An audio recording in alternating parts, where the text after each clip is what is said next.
Boa noite, pessoal. Hoje, 4 de maio de 2020, aula de Economia, Faculdade Multivix. Deixa eu pegar aqui meu crachá. Esperar o pessoal entrar.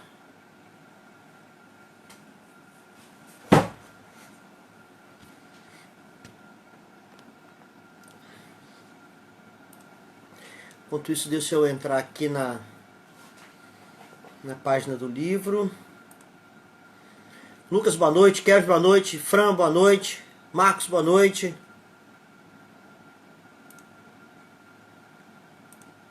Enquanto isso, deixa eu entrar na página do livro aqui, que eu fechei sem querer. E aí, alguém assistiu o vídeo, a aula que eu coloquei lá? Dá um trabalho danado colocar aquilo, rapaz. Vocês precisam assistir. Ei, internet. Boa noite, boa noite. Bruna, boa noite. Carlinha, boa noite. Tô tentando abrir a página aqui, mas está bastante lento essa internet nesses dias. Karine, boa noite.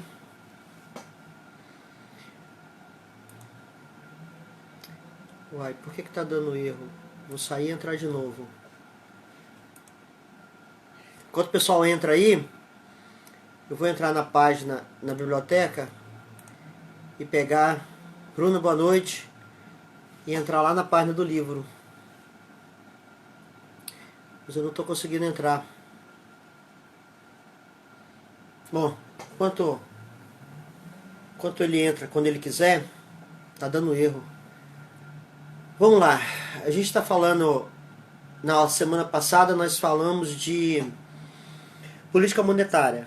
A política monetária está relacionado à quantidade de dinheiro que circula na economia. Iago, boa noite.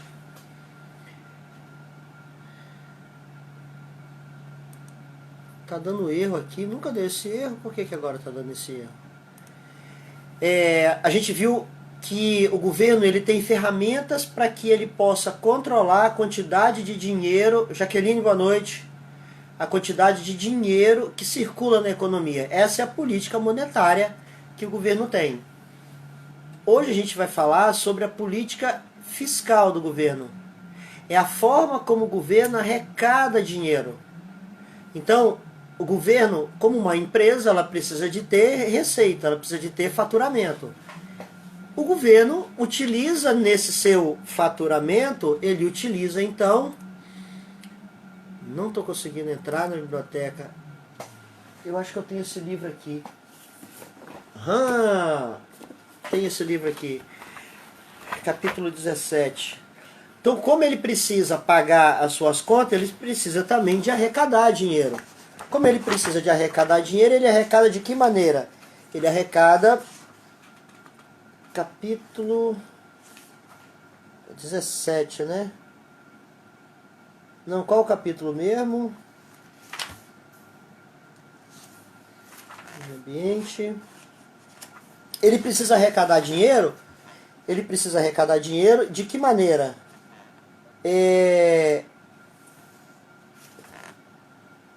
Cadê? Teoria monetária, inflação, como medir inflação. Ele precisa arrecadar dinheiro cobrando impostos. Quando ele vai cobrar imposto, ele vai e arrecada esse dinheiro. E o que ele faz com esse dinheiro? Ele precisa pagar a máquina pública, ele precisa pagar os funcionários públicos, ele precisa... Jaqueline, a biblioteca anda... eu nunca tive problema não, Jaqueline. A primeira vez que eu tenho problema foi agora. Nunca tive problema. Mas ainda bem que eu tenho livro, ó. Tem tudo aqui. Tudo não, quase tudo. Tá? Deixa eu só ver aqui qual capítulo é. 17.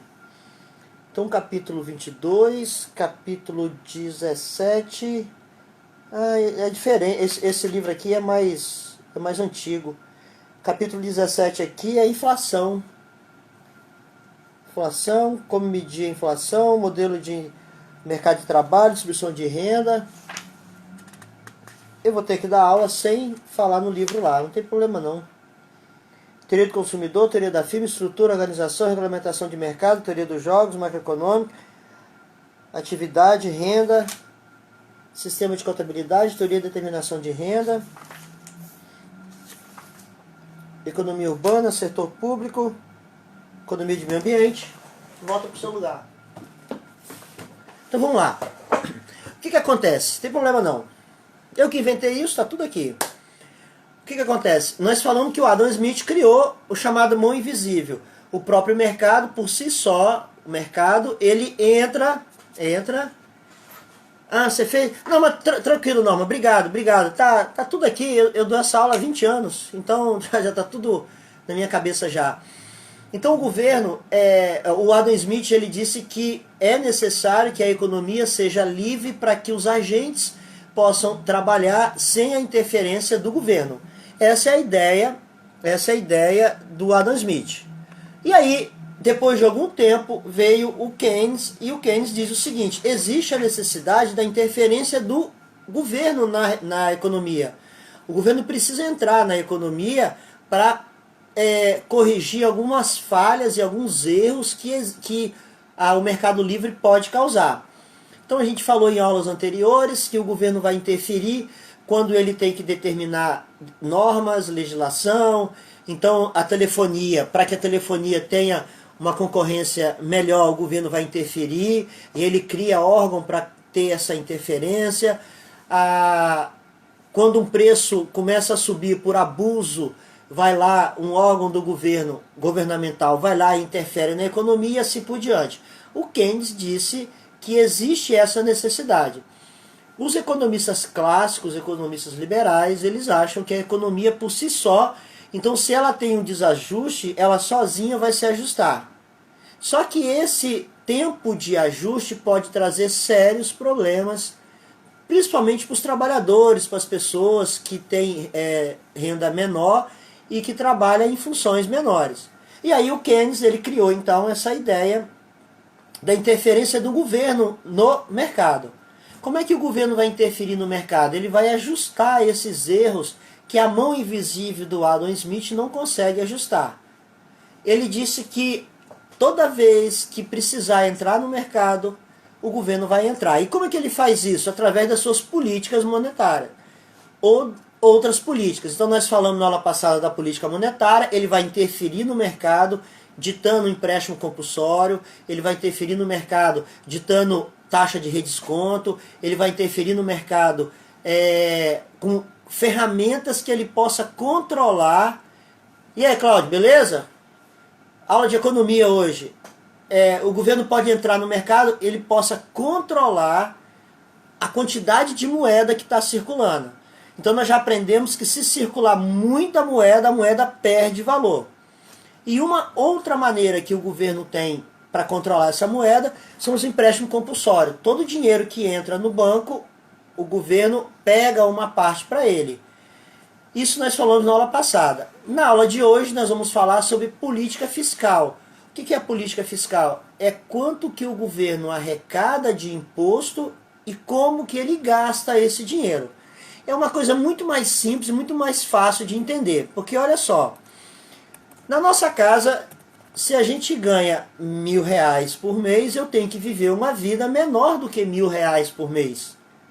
O governo, quando ele arrecada, ele precisa viver uma vida do mesmo valor a menor do que ele arrecada. Deixa eu só procurar aqui na internet os gastos públicos de 2019. Só que o governo faz o quê? Ele começa a gastar mais do que ele arrecada. Então quando ele vai fazer o orçamento, ele manda o orçamento para o Congresso vai votar esse orçamento, e aí como é que é feita essa votação? Cada deputado vai querer puxar dinheiro para o seu estado, vai querer puxar dinheiro para o seu município, para o seu bairro, seja o que for. E aí eles lá definem esse orçamento. Quando o orçamento é aprovado, o governo precisa gastar aquilo que está dentro do orçamento, tá? Então ele tem lá um orçamento de receita, quanto que ele vai arrecadar, e ele tem um orçamento de despesa, quanto que ele vai gastar e aonde que ele vai gastar. Então, os governos estaduais e os governos municipais funcionam da mesma coisa. Então, quando a prefeitura convoca vocês lá do determinado bairro para determinar quais as ruas que vão ser calçadas, lembra que nós falamos na economia nós estudamos aquilo que é escasso. Como eu não tenho dinheiro para calçar todas as ruas, nós precisamos definir quais as ruas que precisam ser calçadas. E aí a comunidade define. E durante aquele ano orçamentário, o município vai lá e calça aquela rua, ou deveria calçar. O governo federal funciona da mesma maneira. Ele traça uma estratégia de receita, quanto que ele vai arrecadar, quanto que ele vai... Então, só para vocês terem uma ideia, eu tenho aqui, em 2020, o orçamento é uma receita de 3 trilhões e meio. Então, 3 trilhões e meio nós vamos contribuir para o governo, tá? E esse orçamento atualizado de despesa para esse ano foi de 3,74 trilhões. Então repare que tem uma receita. Olha que engraçado, isso numa empresa não seria possível, mas no governo é. Nós fazemos uma previsão de receita de 3,58 trilhões de reais e uma previsão de despesa de 3,74 trilhões de reais. Então já dentro do nosso orçamento nós temos aí um rombo, ou seja, o governo está gastando mais do que ele arrecada. Uma das ideias do Keynes é justamente essa, o governo arrecadar mais do que ele arrecada, para que ele possa girar a economia, principalmente favorecer aquelas pessoas com menor poder aquisitivo. Foi muito utilizado isso no governo final do Lula e no governo da Dilma. Só que eles extrapolaram. E aí tivemos que pagar essa conta depois.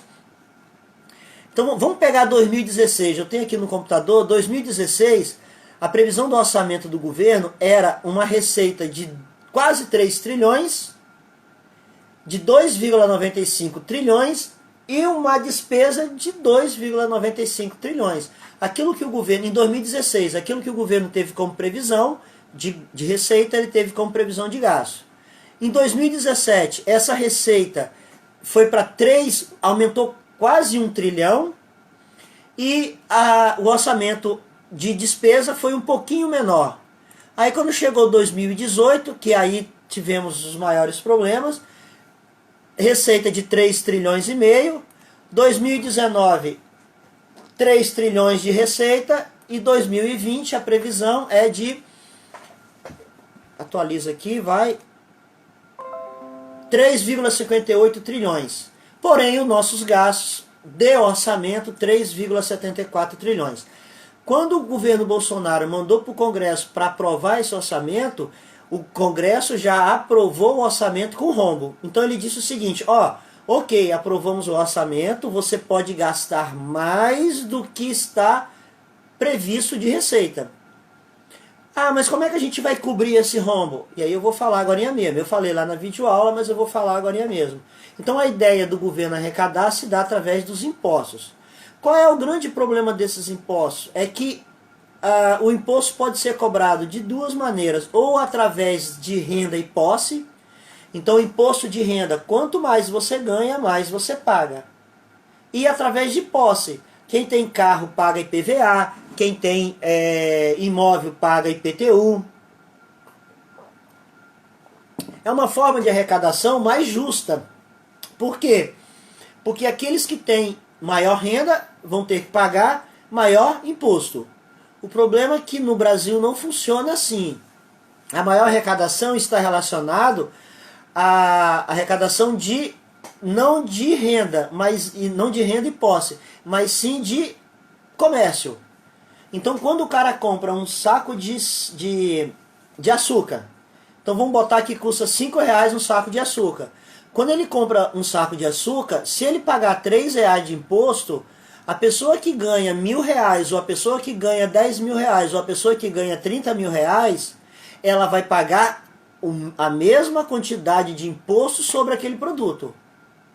A grande diferença está na proporção. Então quem ganha R$10.000 e pagou R$3 de imposto, tem uma proporção muito menor do que quem ganha R$1.000 e pagou R$3 de imposto. Nos Estados Unidos, a maior parte da arrecadação está relacionada à renda. Quem paga mais, quem recebe mais, deveria pagar mais imposto. Professor, mas nós podemos mudar isso no Brasil e colocar imposto sobre renda? Sim, claro que podemos.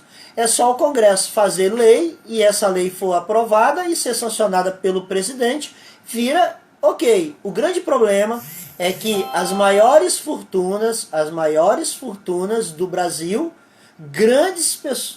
pessoas que têm grandes fortunas estão justamente no Congresso e no Senado. Então essas pessoas não vão dar um tiro no pé, elas não vão votar uma lei onde elas vão ter que pagar maior carga tributária. E aí, quanto isso, desde que eu me entendo por gente, eu escuto a grande mudança que eles estão querendo fazer, que é a questão tributária. E aí todo governo, de um governo para outro, vai falar que vai fazer a reforma tributária, no outro governo fala que vai fazer, o outro candidato faz essa promessa, e governo e mais governos vão entrando e saindo, e essa reforma tributária não acontece. Outra coisa que eu falei lá na videoaula é que por essa carga tributária ser tão alta e tão complexa, é necessário todo um custo de transação para você poder calcular, operar isso daí. E aí entra então os contadores. Aqueles que vão ser alunos que vão ser contadores são aqueles que precisam administrar para que as empresas possam pagar em dia e de uma forma justa uma carga tributária tão alta. Uma outra dica para aqueles que vão ser contadores é com relação à contabilidade tributária. Existem maneiras de você economizar tributos, pagar uma menor quantidade dentro da lei. Para isso você tem que conhecer a lei. Então você tem que estudar muito mais do que aquilo que é estudado na faculdade. Normalmente uma pessoa se torna, depois da contabilidade, faz direito, se torna um advogado tributário e aí ganha dinheiro mais ou menos assim. Quanto é que você paga de imposto? Eu pago 5 milhões. Ó, nós vamos fazer um plano aqui que você vai economizar 2 milhões, só vai pagar 3. Só que desses 2 milhões eu quero 500 mil. Pronto. A empresa é beneficiada, que ela vai gastar 1,5 milhão a menos, e o advogado é beneficiado, que ele vai ganhar 500, não fácil, claro, porque ele tem que ter conhecimento. Então isso daí está dentro da política fiscal. O governo arrecada, então essa arrecadação esse ano é uma previsão de 3 trilhões e meio, é menor do que a previsão de gasto, e com isso que nós estamos passando atualmente, esses gastos provavelmente vão aumentar. E aí quem assistiu a videoaula, no final eu mostrei muito bem lá como que o governo pode fazer para ajustar isso daí. Bom, é muito simples a resposta. O que ele pode fazer? Ele pode arrecadar mais imposto, tá? Jaqueline, na empresa que eu trabalho fizeram isso com PIS e COFINS. Isso aí, Jaqueline, eles contrataram uma pessoa, eles fizeram um plano, e aí deu uma diferença enorme, e essa diferença esse cara levou uma parte. Foi isso aí que fizeram lá, Jaqueline? Funciona assim, gente. Quem quiser ganhar dinheiro nessa parte tributária, existe uma complexidade muito grande de tributos, e essa dificuldade por entender isso daí é muito complicado. Pessoas ganham dinheiro de uma forma correta, honesta, propondo para as empresas uma maneira de economizar, e 20% é um percentual considerável, dependendo do faturamento da empresa, e aí o cara ganha um percentual em cima disso. Eu já prestei serviço para empresas, eu trabalhei na Volvo, em Curitiba, e a gente contratou um advogado, ele propôs uma coisa para a Receita, e aquilo que ele escreveu e propôs, eu li lá, está escrito no meu livro, que é esse livro aqui, ó, que vocês vão estudar. O que ele propôs está escrito nesse livro aqui, que é o Manual de Contabilidade da FIPECAF. FIPECAF, ele propôs, o governo aceitou, a Receita aceitou, economizamos um bom dinheiro, e ele levou uma parte gorda disso daí. Jaqueline, aí o governo cobra imposto em cima desse desconto também. Não, Jaqueline, funciona assim. Eu vou dar um exemplo nesse caso específico lá. A empresa era do regime lucro real, e o faturamento da empresa era muito alto e seus gastos eram muito pequenos. Então uma empresa que tem um faturamento muito alto e seus gastos muito pequenos, dá um lucro real muito grande. Então a carga tributária em cima do lucro real era muito alta. Só que a Volvo, eu era gerente administrativo do setor de máquinas e equipamentos pesados, que trabalhava na Aracruz Celulose colhendo eucalipto. E aí o que aconteceu? Ele descobriu que quando uma empresa faz manutenção nas suas máquinas, quando a máquina é nova, não tem quase manutenção. A manutenção começa a aparecer com um custo maior lá na frente. Então nós tínhamos contrato com a Aracruz Celulose durante tantos anos e os custos maiores dessa máquina só ia aparecer depois de alguns anos trabalhando. No início quase não tinha custo.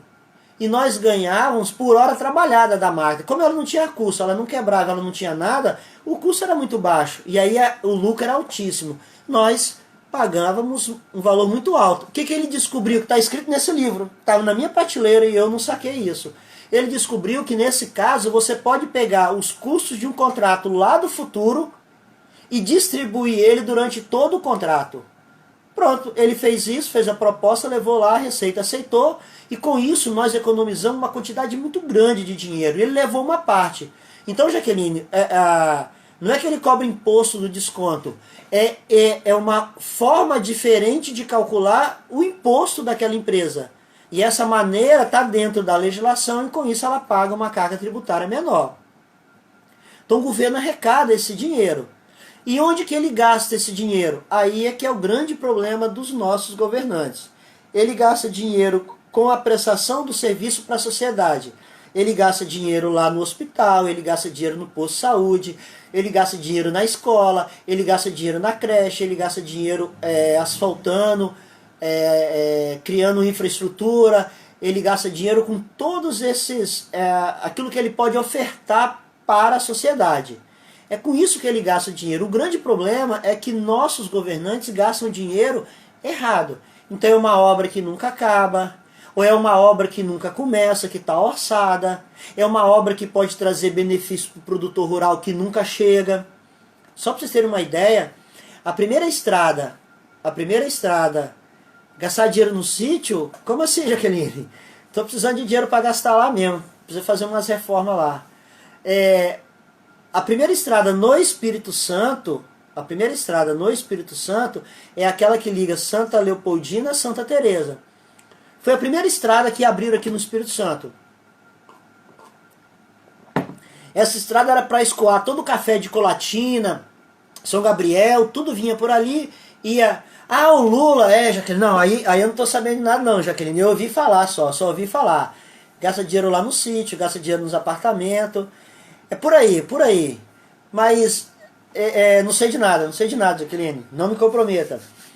E aí, essa estrada, que foi a primeira estrada do Espírito Santo, até hoje ela não é asfaltada, até hoje ela... Agora que eles estão fazendo lá, colocando um negócio esquisito lá, que não é asfalto, é uma estrada de chão solada. Então, são coisas que poderiam ajudar a sociedade. E lembra que nós falamos na primeira aula que na economia nós precisamos definir o que investir, o que produzir, como produzir e para quem produzir.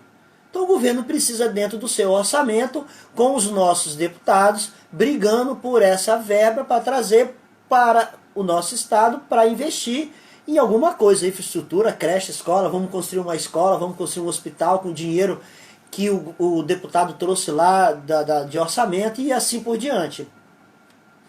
Nós estamos passando por uma situação no Brasil que nós tivemos uma aprovação no Congresso de uma verba considerável destinada aos estados. Nós tivemos na semana passada uma votação no Senado também de uma quantidade enorme de dinheiro para os municípios. E as pessoas que não conhecem economia, não conhecem legislação, não conhecem a dinâmica do negócio, começam a... Para vocês terem uma ideia, lá no Senado, todos os senadores, só um votou contra. Então o nosso senador que eu digo que vocês votaram, ele votou a favor de trazer verba para o município. É claro que ele vai fazer isso. Então isso está dentro do orçamento do governo. Quando o governo gasta mais do que está no orçamento, aí ele tem problema. Tem a lei da responsabilidade e ele precisa então se justificar. Foi o caso da presidente Dilma. Ela gastou mais do que estava previsto e com esse gasto eu não estou falando de política, não me envolvo em política, eu apenas estou dizendo economicamente o que ela fez. E isso está lá nas contas públicas.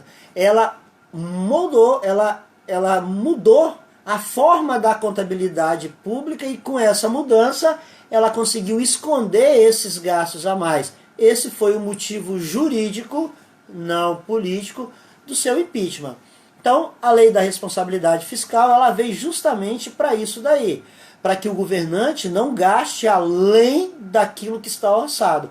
Tudo que ele precisar fazer e gastar, ele precisa mandar um orçamento para a Assembleia ou para o Congresso. Esse orçamento precisa ser votado, discutido, brigado, e com o orçamento já na sua votação, o governo precisa aplicar justamente aquilo dali.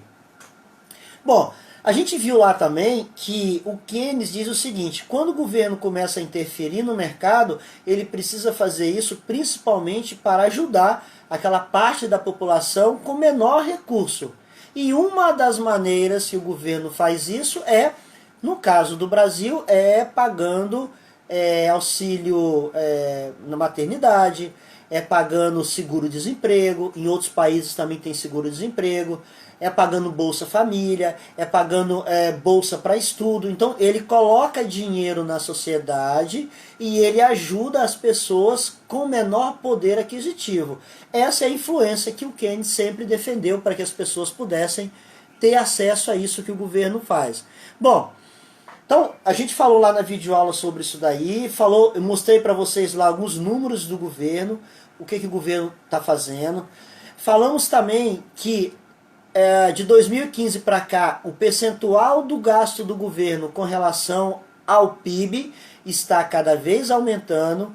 Então lá em 2015, por aí nós tínhamos 50 e poucos por cento do PIB, depois nós chegamos a 80%, com a aprovação da reforma tributária da Previdência do ano passado, esse percentual estabilizou um pouco e a gente agora está se aproximando muito ali de mais de 80% do PIB, que é esse déficit que o governo está precisando cobrir, que é um rombo que o governo tem.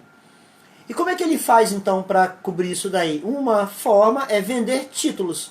Ele vai lá e vende títulos. O que é um título? É um pedaço de papel dizendo: eu, República Federativa do Brasil, devo tal e te pago no data tal. Mostrei para vocês na videoaula como é que você entra lá no Tesouro Direto. Tesouro Direto. Por que é Tesouro Direto? Porque você pode comprar títulos do governo de uma forma direta, sem passar pelo banco, sem passar pela uma corretora, que antigamente você tinha que passar por um banco e uma corretora. Então mostrei para vocês lá no site que você pode entrar, lá se cadastrar e comprar os seus títulos. Mostrei para vocês como que se faz lá as projeções.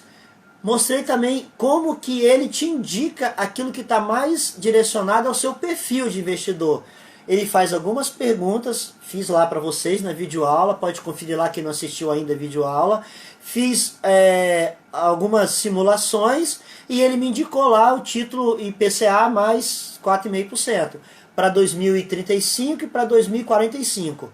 Então, mostrei lá, se eu investir R$1.000, se eu quiser colocar mais R$100 cada mês, quanto que eu vou ter? Então, tudo isso daí foi colocado lá. Mas como é que funciona esse título então? O governo, quando ele vende título, ele troca dinheiro em circulação por um pedaço de papel.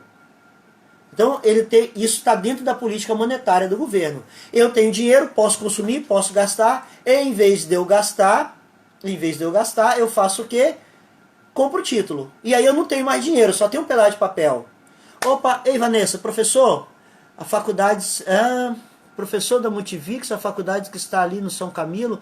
Eu não entendi sua pergunta, Vanessa. Pode reformular aí?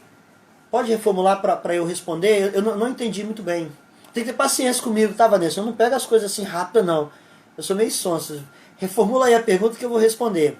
Ó, gente, quem tiver pergunta daquilo que eu estou falando, pode ir colocando aí, tá? Então, reformula aí, Vanessa. Então, o governo vende títulos, as pessoas vão comprar esses títulos. Então, título para daqui a 15 anos, para daqui a 10 anos, para daqui a 20 anos, as pessoas compram. E aí, em vez de você ter dinheiro para consumir, para demandar bens e produtos, você começa então a ter um pedaço de papel. Esse pedaço de papel você vai guardar. Quando o título vencer, você vai lá e troca o seu título. Então, o título, normalmente, é um título nominal. Ele tem escrito valor de face.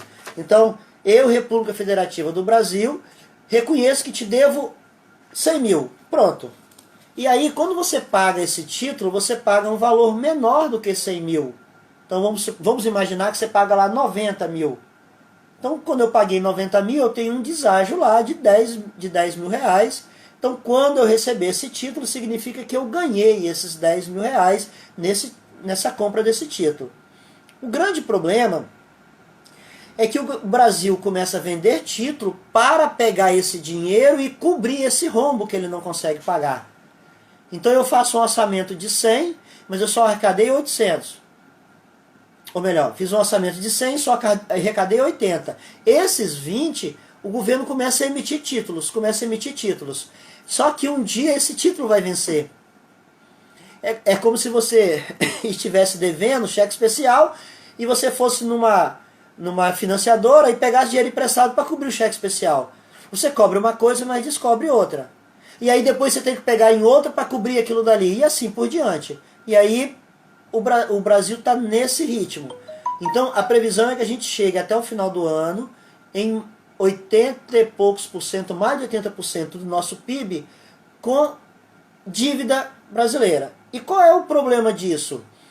Primeiro, em alguns países isso não é problema, tá? O que isso não é problema? É que, por exemplo, a gente viu lá no gráfico que eu mostrei para vocês, Japão, Estados Unidos, a dívida que ele tem é maior do que o PIB. Então eu tenho uma dívida maior do que aquilo que eu estou produzindo. Até nesses países não seria problema, porque eles têm um PIB muito alto e eles aplicam muito bem o seu dinheiro. O grande problema do Brasil é que se ele começar a vender muito título e ele não conseguir pagar a sua dívida, ele pode não conseguir pagar, ele pode entrar o que nós chamamos de moratória. O Brasil já decretou, já deu calote durante a sua história 12 vezes. E a gente está se aproximando num cenário que isso pode vir a acontecer novamente. Então você que tinha um título que vai vencer em tal ano, que vale tantos mil, se o governo der calote, se o governo der calote, esse título não vai ter validade mais por enquanto. O que é um calote? Não é que o governo não vai pagar, ele vai pagar, mas ele vai demorar mais do que o tempo que você imaginava receber aquele título. Então, o governo atual está aumentando muito seus gastos, já era maior do que a sua receita. Com essa questão do coronavírus, ele vai aumentar mais ainda, vai ter que emitir mais títulos. Só para você ter uma ideia, como é que a gente está hoje? O governo, para pagar os títulos que estão vencendo essa semana, o governo vende título essa semana para poder pagar. É como se ele estivesse jogando para frente a sua dívida. Eu te devo, e aí para eu te pagar eu vou pegar emprestado com alguém e te pagar. Mas a minha dívida não resolveu, eu continuo devendo a outra pessoa. O governo hoje, desde a época do Lula, a gente está desse jeito. Vende título para pagar título, vende título para pagar dívida. E se ele continuar nesse ritmo, cada vez se distanciando e esse rombo de déficit primário aumentar, o que vai acontecer? Ele pode não conseguir pagar e aí ele pode decretar uma moratória. Professor, isso pode acontecer? Espero que não, tá? Espero que não. Mas ele tem uma saída. Lembra do que eu falei no finalzinho da videoaula? Já que o governo ele tem o Banco Central, e o Banco Central, o presidente do Banco Central é uma pessoa indicada pelo governo, no nosso caso é o Paulo Guedes, esse governo pode então fazer o quê? Emitir dinheiro e colocar dinheiro para o governo pagar a sua dívida. Entendeu como que funciona? Então é mais ou menos assim, nós, governo, nós precisamos de tanto. Vamos vender título. Não, mas se a gente vender título, a gente fica mais endividado ainda. E aí, a nossa proporção da dívida em relação ao PIB vai aumentar. E se aumentar numa proporção tal, nós podemos chegar num patamar que a gente não vai ter condições de pagar. E aí a gente vai ter que decretar moratória mais uma vez. E seria terrível para o governo atual decretar moratória. E aí, então, o que ele faz? Vamos fazer o seguinte... Vamos emitir moeda, já que nós somos o dono do Banco Central, vamos emitir moeda. Então, em vez de eu vender título, eu emito moeda, pego essa moeda e pago os meus credores. Quando eu pago os meus credores, eu estou colocando mais dinheiro em circulação. Aí é que começa o outro problema. O governo começa a resolver sua dívida, mas ele começa a colocar mais dinheiro circulando, e com mais dinheiro circulando, isso pode trazer inflação. Trazendo inflação, ele vai ter que tomar medidas de política monetária para conter essa inflação. Então repare que é uma coisa após a outra. Economia é assim. Acontece uma coisa, depois acontece outra, depois acontece outra. Mostrei para vocês na videoaula, mostrei lá, alguns economistas de renome no país é favorável à Casa da Moeda a emitir moeda e o governo cobrir esse rombo, ou parte dele. E outros economistas acham que isso não é o ideal. Então existe aí economistas achando que seria o ideal, existe outros não. O próprio Paulo Guedes disse que existe essa possibilidade. Professor, e a sua opinião? A minha opinião é apenas uma opinião, como todo economista dá. O economista dá uma opinião agora, daqui a meia hora ele fala outra coisa, porque já aconteceu um outro fato. Eu vou falar baseado naquilo que aconteceu até agora. O governo, no ritmo que ele está, ele vai precisar de dinheiro. E como ele está aumentando muito sua dívida, seu déficit primário está aumentando consideravelmente, ele vai emitir dinheiro lá no Banco Central. É o que eu acho. O próprio Guedes já deu essa indicação. Vai emitir dinheiro para cobrir esse rombo, tá? Mas e depois, como é que resolve isso? Ah, já é o outro problema. Vamos resolver esse problema primeiro. É isso que acontece na economia. Eu emito dinheiro, coloco dinheiro em circulação. Tá, o que isso pode causar? Vamos ver. Qual é o problema que vai causar? Ah, pode causar isso. Como é que a gente faz isso? Com outro remédio. E depois, e assim por diante. Até lá o governo já acabou, já entrou outro governo, é o mesmo governo, sei lá. Mas eu tenho, daquilo que eu estou lendo e daquilo que eu estou vendo, a possibilidade do governo emitir dinheiro e colocar dinheiro no mercado é uma possibilidade muito grande, dado a esse rombo de déficit primário que nós vamos ter. O que é esse déficit primário mesmo que nós já falamos? É a diferença daquilo que o governo... Deixa eu calcular aqui o nosso déficit primário, quanto que está. O déficit primário é a diferença de quanto o governo arrecada e quanto que ele gasta. Ó, o déficit primário previsto para 2020, 419 bilhões de reais. É um déficit primário considerável. Então, como é que ele vai cobrir esse déficit primário de 419 bilhões? É uma estimativa feita... Os economistas dos bancos, eles fazem muitas estimativas. Eles vão fazendo através de econometria. Ó, o governo deve registrar nesse ano um déficit primário de 419 bilhões, equivalente a 5,5% do seu PIB. Então a projeção foi feita aí pelo Ministério da Fazenda. Então o próprio governo está fazendo esses cálculos. Ele justifica que essa estimativa leva em consideração as medidas que o governo está tomando economicamente contra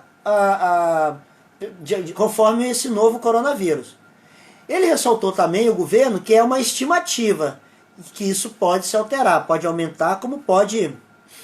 essa medida serve para atender principalmente a população mais vulnerável, aquela que eu falei. Então ele tem que colocar dinheiro, ele tem que preservar os empregos. O governo está pagando em algumas empresas parte do salário dos seus funcionários. O governo está pagando algumas coisas para que as empresas possam permanecer com seus funcionários. Então tudo isso é dinheiro que o governo está gastando. Isso vai ter um impacto de 224 bilhões no resultado primário, que dá praticamente aí 3% do PIB. E esses 600 reais, só esses 600 reais que o governo está pagando para as pessoas mais vulneráveis, vai ter um impacto aí de mais de 1% do PIB. É muito dinheiro. É um rombo muito alto.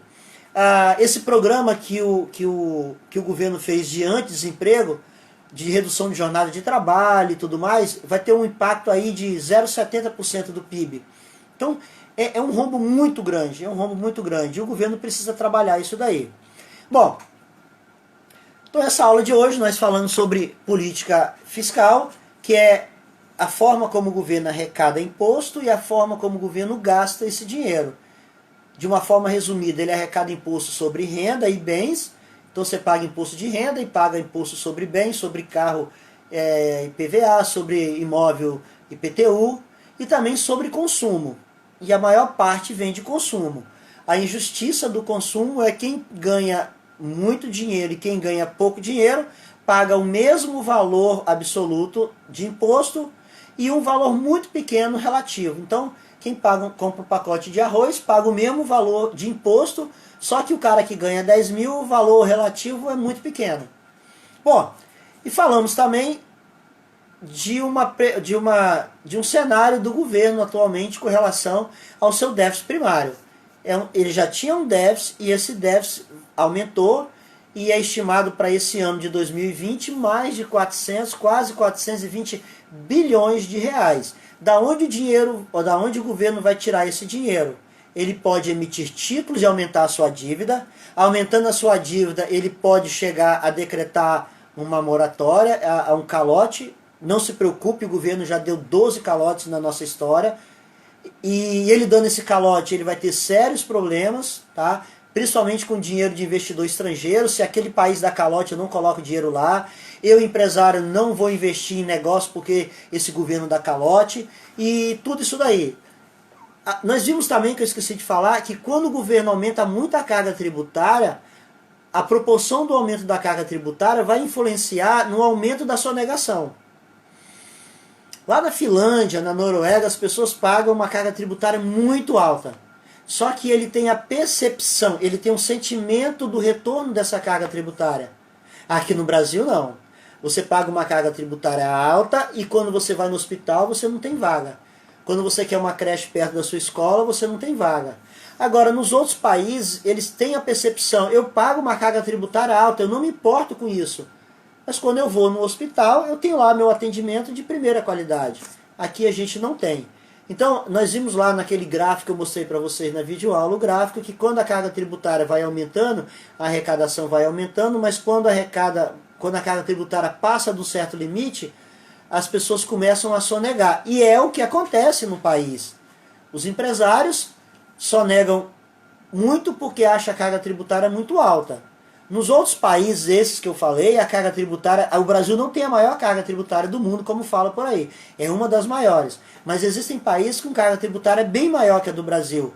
O problema é que é o seguinte, eu preciso pagar um plano de saúde, preciso pagar uma faculdade particular, preciso pagar uma escola particular, preciso pagar, comprar um carro. Então eu tenho que pegar uma parte da minha renda para investir nisso daí. Nos países mais ricos e mais desenvolvidos, a carga tributária é tão alta, mas tudo bem. Eu tenho transporte público de qualidade. Eu não tenho um 507 na Finlândia, não tenho não. Eu tenho uma escola de qualidade. Então aquilo que é a parte da minha renda, que eu deveria pagar um plano de saúde, que eu deveria ter um carro melhor, que eu deveria pagar uma escola para o meu filho particular melhor. Eu não preciso fazer isso, porque o próprio governo me dá isso em troca. Então eu não me preocupo com isso. É assim que é a percepção desses outros países. No nosso país, a carga tributária é alta e não tem a percepção. E proporcionalmente as pessoas começam a sonegar. Bom, alguém tem alguma dúvida aí com relação à política fiscal, à arrecadação do governo? Pode fazer a pergunta aí, daquilo que vocês assistiram lá, a videoaula. Pode fazer a pergunta para a gente finalizar, que a live está quase finalizando, para a gente aproveitar o tempo. E quem entendeu então, dá o joinha aí que você entendeu aquilo que nós estamos falando, para que eu possa passar para os assuntos paroquiais agora. Tranquilo? Todo mundo entendeu? Tá certinho essa questão de arrecadação? Pode chegar hoje para papai, mamãe, marido, esposa e conversar com eles, falar o que vocês aprenderam com relação a isso. Que o governo vai ter um rombo de 420 bilhões nesse ano de 2020. Conseguem falar isso daí? Então, dá um joinha aí para ver se vocês estão assistindo a live. Tá? Tem gente que está ligando a live e indo lá assistir Jornal Nacional, assistindo novela, hein? Dá o joinha aí para saber. Isso aí, Jaqueline. Jaqueline é sempre fiel, tá sempre comigo aí. Jaqueline, Iago, o pessoal aí tá sempre comigo e não me abandona. Bom, Sandro, tudo jóia. Carlinha também tá sempre aí. Então olha só, vamos dar agora os assuntos paroquiais. Bruna, Natália também está sempre aí. Ô professor, até você, Tereza, seja bem-vinda. Seja bem-vinda, minha nova amiga do Instagram. Hoje é aula de economia, hein, Tereza? Fábio, ok, Lucas, todo mundo aí. Bom, Caio também tá sempre aí, Carol. O engraçado é que eu tive pouco contato com vocês. Vinícius também tá sempre aí, tá sempre lá na... Como eu tive pouco contato com vocês, eu não sei realmente, Iago também, eu não sei realmente quem é cada um. Porque nós tivemos, acho que 3 aulas presenciais, né? Samuel, tivemos 3 aulas presenciais e depois nós começamos a ter aula dessa maneira. A Cunha, Mônica Cunha, tá todas as aulas também. Ô Tereza, divulga aí porque a gente tá fazendo um trabalho legal aí, também tem lá meu Telegram também. E hoje a gente começou o processo lá no Telegram. Obrigado, obrigado. Kelvin também tá aí sempre. Então eu conheci vocês nessas 3 aulas que nós tivemos presenciais, eu conheci pouco de vocês. Tá? As aulas foram rápidas, 3 aulas só, e depois nós tivemos mais aulas através de live. Então eu vejo o nome de vocês aí, Mônica, Kelvin, Iago, Thiago, eu vejo esses nomes, mas eu não sei quem é ela da sala de aula. Então quando a gente retornar para a sala, vocês vão ter que ter paciência comigo para eu localizar quem é essas pessoas que estão sempre aqui na live e quem são as pessoas lá da turma. Principalmente vocês do primeiro período, Jaciara, que nós tivemos, não foram nem 3 aulas, foram 2 aulas. Então tá, deixa eu dar agora os assuntos paroquiais agora, deixa eu dar uns recados. Se alguém tem dúvida, coloca a dúvida aí com relação à política fiscal. A nota do segundo bimestre agora mudou. Antes eu dava uma live, antes eu dava uma semana, uma videoaula, uma live, e depois vocês faziam um exercício, postava esse exercício, e na somatória dos exercícios eu montava a nota dos 4,5 pontos. E depois um outro trabalho para os 5,5 pontos. Para o segundo bimestre mudou. Vai ser 2 trabalhos, um com 4,5 pontos e outro com 5,5 pontos. Então dos 5,5 pontos não mudou, é igual foi no primeiro bimestre, é um trabalho em grupo que vai compor 5,5 pontos. O 4,5 pontos, que antes era pedacinho, um pedacinho, depois mais outro, agora mudou. Vai ser um único trabalho para 4,5 pontos e um único trabalho para 5,5 pontos. Então o que isso mudou? Até semana que vem eu vou postar esses trabalhos. Então, em vez de eu ir postando semanalmente cada aula o trabalhinho, eu preciso já postar o trabalho de 4,5 pontos e o trabalho de 5,5 pontos, que vão ser feitos em grupo também. Eu não sei se vocês já receberam essa informação da instituição. Eu recebi na quinta-feira, eu li isso hoje, e por isso que nessa videoaula e lá no objetivo de aprendizagem, eu não coloquei lá, eu só apenas coloquei que é para responder as perguntas de 1 a 10, mas eu não disse que era para postar, porque eu vou juntar tudo isso num trabalho único para valer 4,5 pontos e em grupo, em atividade em grupo. Ok? Tranquilo? Então, a nossa live já está finalizando, o tempo ali já está finalizando. Se alguém tiver alguma dúvida, pode perguntar com relação a isso que eu acabei de falar. Jaqueline, acho que aprendemos mais fazendo exercício em todas as aulas. Então, Jaqueline, a cada aula eu vou colocar lá os exercícios que vocês vão fazer, ok? A diferença, eu concordo com você, a diferença é que vocês não vão postar, cada aula postar esse exercício. Vocês vão juntar tudo em um único trabalho e vocês vão postar de uma vez só. Entendeu, Jaqueline? Então a aula de hoje, lá no capítulo 17, lá, tem 10 perguntas. Eu pedi para fazer as 10 perguntas no objeto de aprendizagem, mas eu não pedi para postar e nem disse quanto ia valer aquilo. Por quê? Porque essas 10 perguntas vão compor o trabalho total. Então eu concordo com você. Então o que a gente pode continuar fazendo? A cada semana, a cada videoaula que eu postei lá e a cada live, vocês vão resolver aqueles exercícios. Quando eu passar o trabalho que é para pegar tudo, você já tem ele pronto já. Mônica, professor, não sei se o senhor pode voltar na sua próxima aula, mas tem muita gente da minha turma, inclusive eu, que não entendi como fazer o gráfico.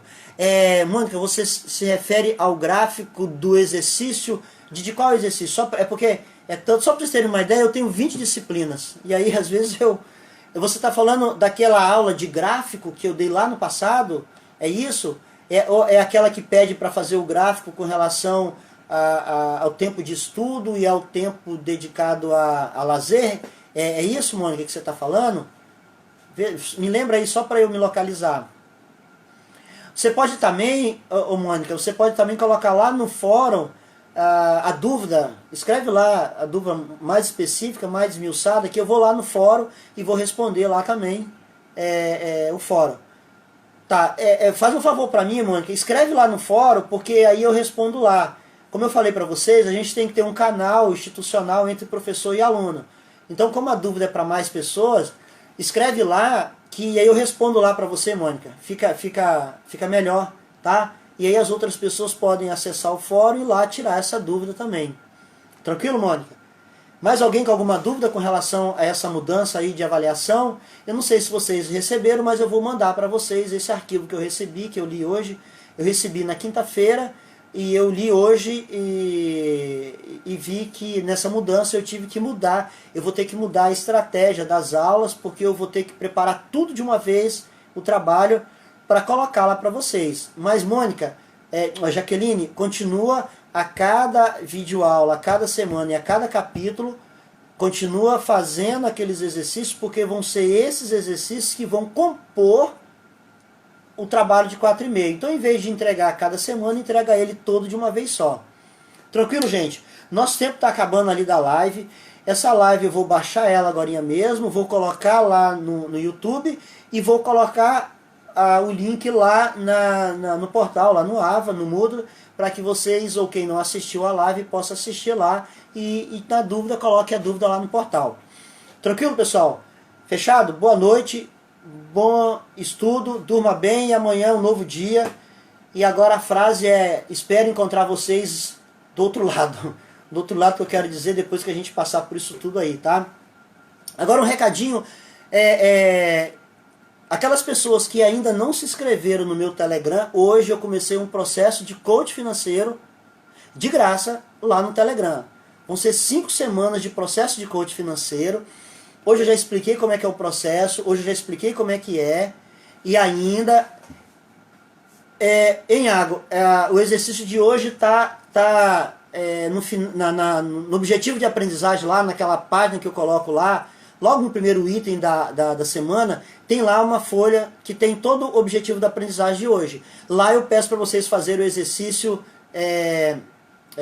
de 1 a 10, tá lá. Só que não é para postar, tá, Iago? Não é para postar agora. Depois vocês vão postar todos os exercícios, tudo de uma vez só, lá no futuro. Tranquilo? Bom, então, gente, para finalizar aqui, tá acabando ali a live. Já tem lá no meu Telegram, eu já tenho quase 120 pessoas lá, e nós começamos hoje um processo de coach financeiro, que esse processo vai durar 5 semanas, e hoje eu já expliquei como é que vai ser o processo, expliquei como é que funciona o processo de coach, falei sobre como é que eu vou lidar com as pessoas que estão do outro lado, eu não estou vendo vocês, e já comecei com a primeira ferramenta de fator de enriquecimento para saber como que você chegou até onde você está hoje com as decisões que você tomou no passado. Coloquei uma planilha lá para você fazer esse cálculo, coloquei um arquivo em PDF para você se localizar dentro de uma escalada de prosperidade financeira.